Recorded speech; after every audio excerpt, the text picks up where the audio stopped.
Herkese merhabalar, kanalıma hoş geldiniz. Bugün sizlere hamurunu akşamdan hazırlayabileceğiniz muhteşem lezzetli bir çörek tarifiyle geldim. Sizleri çok bekletmeden hemen tarife geçiyorum. Tarifim için ilk olarak yoğurma kabına bir paket instant maya, dilerseniz yarım paket yaş maya da kullanabilirsiniz. 1 yemek kaşığı toz şeker, 1 bardak ılık su, 1 bardak ılık sütü ekledikten sonra şöyle bir karıştırıyorum. 1 çay bardağı kadar sıvı yağım var. 2 yemek kaşığı kadar dibinde bırakıyorum. En son hamuru toparlamak için kullanacağım. 1 adet yumurta sarısını üzeri için ayırdım. Akını hamura ekliyorum. 1 yemek kaşığı oda ısısında yumuşamış olan tereyağını ekledim.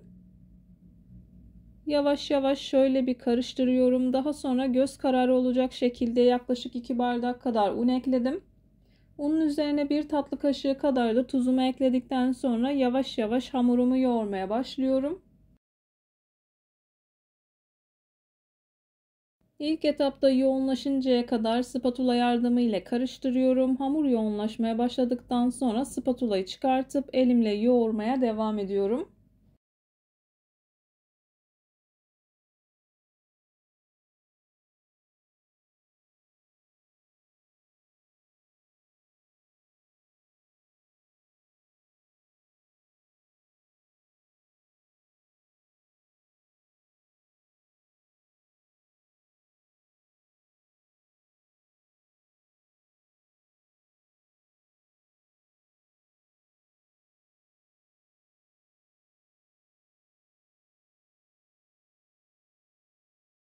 Hamurum yoğunlaşmaya başladı. Spatulayı çıkartıyorum. Elimle yoğurmaya devam ediyorum. Unu azar azar dikkatli bir şekilde eklemeye özen gösterin. Hamurumuzun oldukça yumuşak kıvamda bir hamur olması gerekiyor.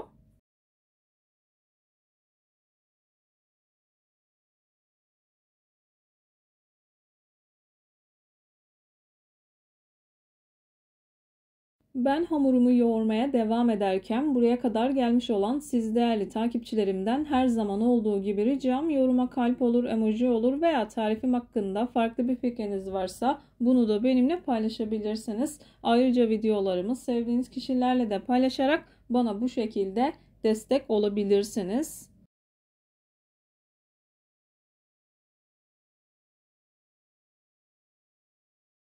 Ayırdığım yağı bu aşamada ekledim. Hamur gördüğünüz gibi oldukça yumuşak. Hamura çok fazla un eklememek için bu aşamada sıvı yağını güzelce yediriyorum. Daha sonra 1-2 yemek kaşığı kadar un kullanmanız yeterli olacaktır. Ben bu hamur için toplamda 5 bardak kadar un kullandım. Unun markasına ve kalitesine göre değişkenlik gösterebilir. Lütfen kontrollü ekleyin.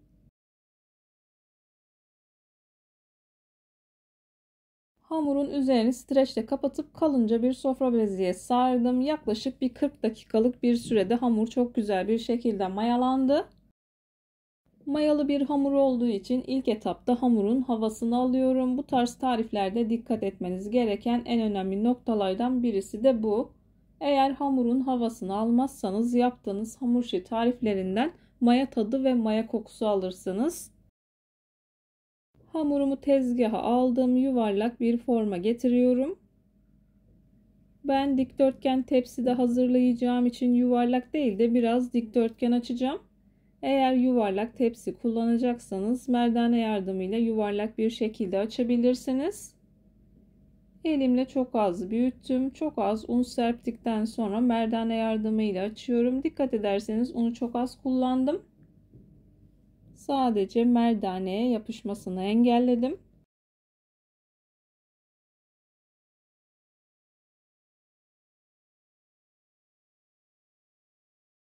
Tepsi boyutuna yakın bir boyutta açtım. İkiye katladıktan sonra yağlı kağıt serdiğim tepsiye alıyorum.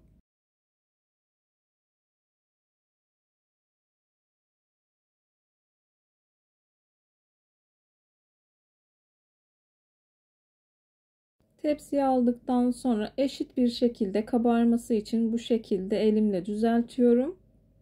Daha sonra bir bıçak yardımıyla kesiyorum. İnanılmaz güzel bir çörek oluyor. Bana güvenerek tarifi deneyebilirsiniz. Tarifi denedikten sonra o değerli yorumlarınızı bekliyorum. Bu tarz birçok tarife yine kanalımdan ulaşabilirsiniz. Kete tarifleri, çörek tarifleri, baklava tarifleri, su böreği tarifi, mantı tarifi, çeşit çeşit börek tarifleri, çok sevilen, çok beğenilen içli köfte ve baklava tariflerime de yine kanalımdan ulaşabilirsiniz. Tariflerimi gönül rahatlığı ile deneyebilirsiniz. Beğenmediğim, defalarca kez uygulamadığım hiçbir tarifi kanalımda yayınlamıyorum.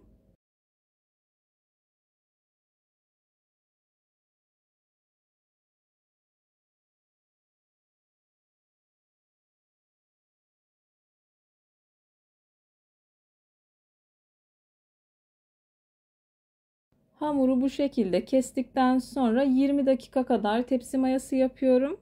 Eğer güzel kabarmazsa yarım saat kadar da tepsi mayası yapabilirsiniz. Üzerini ben streçle kapatıyorum. Dilerseniz temiz bir mutfak havlusu ile kapatabilirsiniz. Videolarımda yapmış olduğum tariflerin elimden geldiği kadarıyla püf noktalarını vermeye çalışıyorum. Ama yine de aklınıza takılan herhangi bir şey olursa yorumlara yazarsanız gördüğüm zaman sizlere dönüş sağlarım. Yine aynı zamanda videonun altındaki açıklama kısmına malzeme listesini tam not olarak ekleyeceğim. Dilerseniz oradan da bakabilirsiniz. 20 dakika kadar tepsi mayası yaptım. Üzerindeki streçi çıkartıyorum. Yumurta sarısının içerisine 1 tatlı kaşığı kadar süt karıştırdım. Daha sürülebilir bir kıvama gelmesi için havasını söndürmeden dikkatli bir şekilde sürüyorum.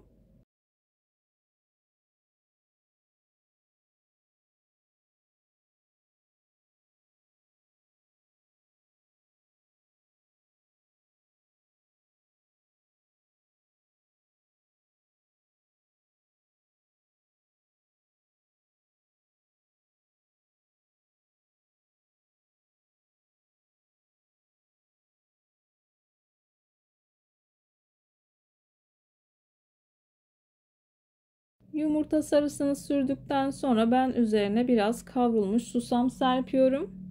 Dilediğiniz gibi süsleyebilirsiniz. Sade olarak da yapabilirsiniz.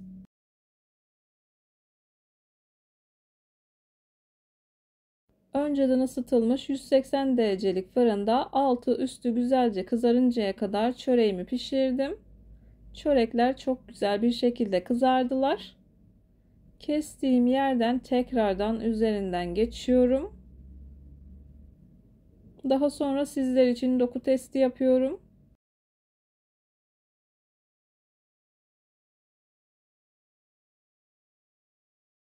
Şu anda çok sıcak. İlk sıcaklığı çıktıktan sonra hemen sizler için bölüyorum.